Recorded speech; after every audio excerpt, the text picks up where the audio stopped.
It's the RJ Ochoa Show on 94.1 San Antonio Sports Star. What's going on in Jerry's world? What's the latest from Cowboy camp? Find out right here. Friday mornings at 7:30 and 9:30 with the manager and editor-in-chief of Blogging the Boys, RJ Ochoa. Here's Robin Rudy. It's R&R in the morning on 94.1 San Antonio Sports Star. Without further ado, we're joined by Mr. Blogging the Boys himself, RJ Ochoa. How you doing this morning, RJ? Great to be with you both. Happy Friday. Happy halfway to Christmas. Happy what else you want to call it. I just hope you're happy. That's what I want more than anything. That's all that matters. We just, as you know, every Friday we talk to Coach Mike McCarthy. And one of the things I asked him, RJ, was the schedule that Tyron Smith is on. It was funny how Tyler Smith was like, hey, man, I don't think myself or Steele can be on that schedule. I wouldn't even ask him.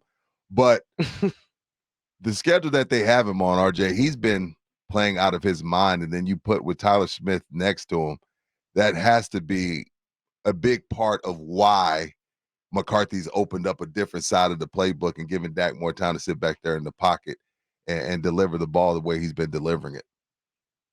Yeah, I think that's a really astute assessment. PFF has Tyron and Tyler, the left side of the line. Are they one? Each of their okay. Each of them are. And so I mean, they kind of hopscotch around over a given week, one or two. But I mean, they're obviously right up there, and it's insane that Tyron can be that great without any practice. But I mean, it's just who he is at this point, and the practice. I mean, the reality is he can only throw so many pitches at this age. I mean, the ripe old age of 34 that Tyron Smith is.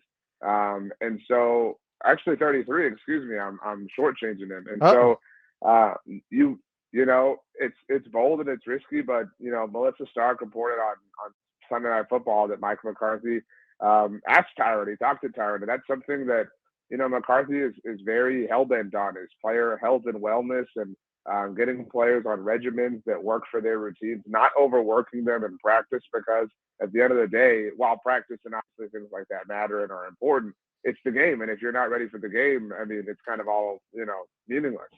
Very true. Speaking of Tyron Smith, with the way he's played and the success they found with the schedule that they have him on, with being able to play more consistently and stay healthy, does that change the plans for the team and him this off season, in terms of he was going into the final year of his deal? There was a lot of thought that, they part ways at the end of the year.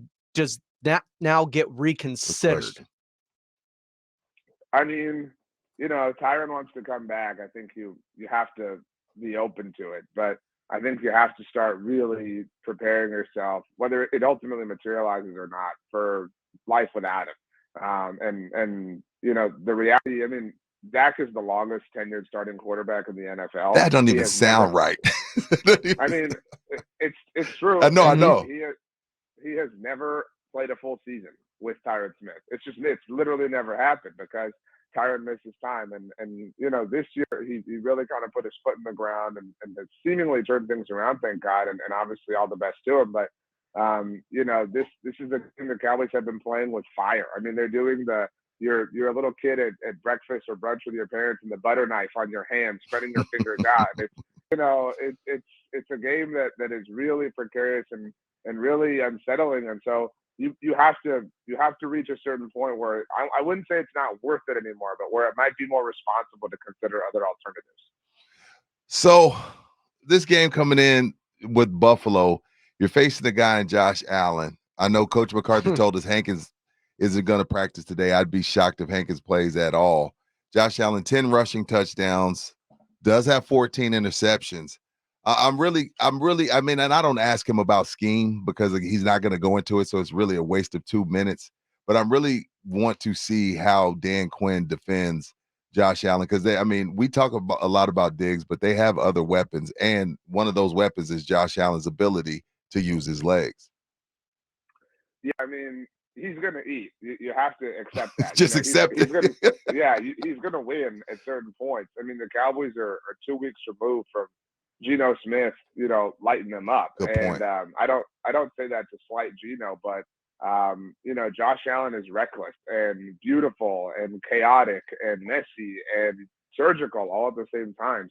And so you have to kind of, this is a bull you're going to ride. An analogy I use often is, you ever play a video game and you're like kind of, you've lost focus because you're concentrating so hard, but you can't focus, because if you focus your vision, you'll actually lose the moment you're in. And you kind of have to live in that blur in games like this, because if you try too hard, if you try to be too methodical, if you try to be too married to one thing or another, Josh Allen is the type of quarterback that can kill you. I mean, you have to understand and react to the overall reality here, which is, he is one of the best quarterbacks in the NFL. You do have one of the best defenses in the NFL, but it's an offensive game. He controls everything, and you have an offense to score too.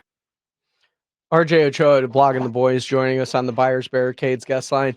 RJ, speaking of Josh Allen, does the defense and Dan Quinn, while the difficulty of defending him is there, knowing that he has the propensity for turning the ball over with 17 already this season, although that doesn't seem as big of an issue as it was last year in the media, but that's another story for another day.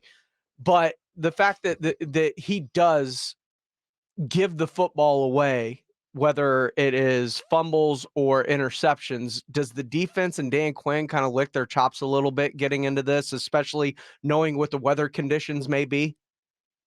You're right, Blaze. I know one San Antonio sports star, front-facing member that had a big old problem with interceptions this year, that is pretty quiet on this note when it comes to Josh Allen right now. But, hey, that's neither here nor there. I don't hold any grudges against anyone in life. But, yeah, I mean, you have to capitalize. The Cowboys have lost 3 games this season where they haven't generated a defensive takeaway.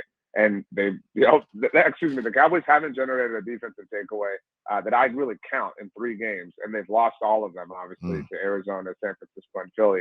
I say I really count because they did force a fumble in San Francisco, but it was Christian McCaffrey literally running over Jordan Lewis, and the ball just happened to land in Jordan's chest. And so, those are swing plays. Those are momentum plays. And those are field position plays, and those are big time stops. I mean, I think the Eagles are a great example. I mean, the Cowboys, off Philadelphia, fumbled 3 times in Philly and didn't recover a single one of them, and they lost. They lost just barely. Versus last week, Philly fumbled 3 times and they recovered all of them, and they blew them out. I mean, it's obvious and it makes sense, but recovering, fumbles or creating turnovers are big wins in general, let alone when you have an offense that can turn them into 14-point swings. Bigger, I guess, more of a help to Dak Prescott, is it Ferg or is it Cooks? Because one of the things I asked McCarthy about was the fact that they've been able to get those 2 going. I think, and I don't say this often, I think with those 2 playing the way they are, they've been damn near unstoppable. Organically integrating the them? way they've been organically integrated. Who's been a bigger help to Dak? Is it the emergence of Cooks or is it the emergence of Ferguson? I think Jake Ferguson is incredible, and I think he's this super fun ball of energy. He's Tasmanian devil, and you kind of, he's Animal from the Muppet Babies. He's a different cat. He's a different cat. But Dak has had success with tight ends in the past, although this seems to be just a little bit different. I really think the answer is Cooks, and he's more quiet, so it's not as, loud. But because of the domino effect, Brandin Cooks draws attention away from CD. Brandin Cooks, and that corporate knowledge that, again, is a super popular term in y'all's neck of the woods. I mean, he is a tried and true difference maker. A year ago, it was, man, they only have CeeDee Lamb. They have no other explosive playmakers. They simply can't get going there.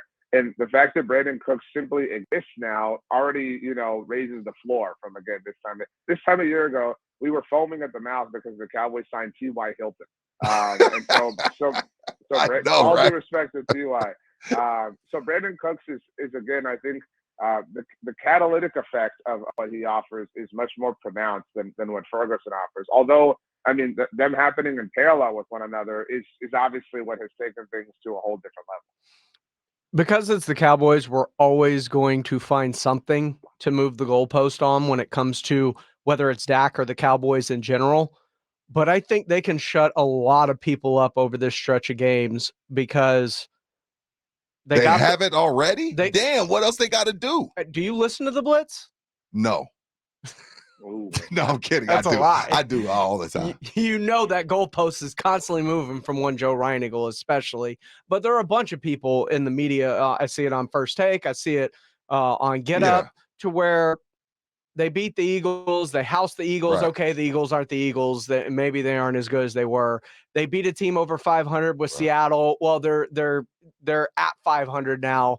They're not over 500 anymore. So can we qualify that one? Now you've got a Buffalo team that has been playing well over the last few weeks, and you're going on the road and you're playing a good team on the road in consecutive weeks between them and Miami. And then you close it out with Detroit. Like you can, I think, answer a lot of questions going into the playoffs about giving at least Cowboy fans, I would think, an ease going into the playoffs, because once you get into the playoffs, it's still anything can happen. It is a one-game scenario where anything can happen, but I feel a lot more comfortable about this Dallas Cowboys team than I have over the last 2 years. I think that's well said, and I agree with you. People, don't want to give them their flowers or whatever for any reason. And I think one of the only legitimate things you can hold against them is they haven't showed the same level of dominance on the road. And they actually haven't played a game on the road. I don't know if y'all realize, since the Sunday before Thanksgiving. It's been we sit 10 days from Christmas, and the last time they played a game on the road was the Sunday before Thanksgiving. And so, and they're not just going anywhere. They're going to Orchard Park, to Buffalo, the Mafia.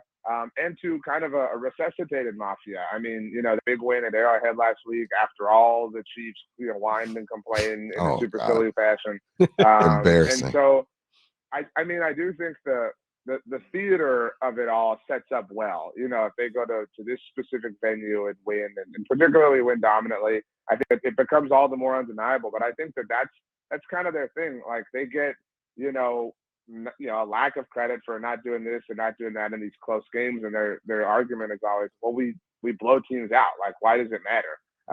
And similarly, it's like, okay, well, if we keep doing all of this, why does it matter? Like, let's just keep. And it's crazy. The fourth quarter insignificant. Yeah. Before we get you out of here, RJ, Cowboys win if